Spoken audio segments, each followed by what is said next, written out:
भावानो, माझा आजचा दिवस चांगला पण म्हणू शकत नाही आणि वाईट पण म्हणू शकत नाही मी, कारण की मी जतला मारायला गेलतो. जतच्या पोलीस स्टेशन जवळ माझी गाडी पंक्चर झाली. गाडी पंक्चर झाल्यावर मग तिथे एक पंक्चर दुकान होतं. त्या दुकानात गेलो मी. त्या दादानं मला पंक्चर काढून दिला. 100 रुपये दिले त्याला पंक्चरचं.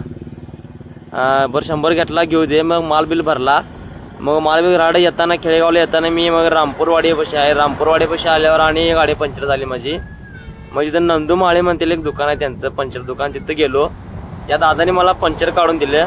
परत टायरला गॅटर आलतं. मग गॅटरला काय करता येत नाही गॅटर आल्यावर.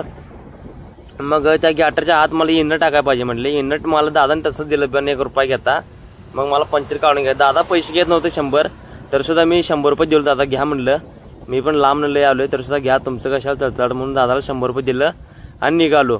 आणि तिथनं येताना माझ्या गाडीची आणि टायर फुटली. म्हटलं आता मालकाला फोन लावायला पाहिजे. म्हटलं मालकाला फोन लावलो. मालकानं मला टायर बिअर सगळं आणून दिला.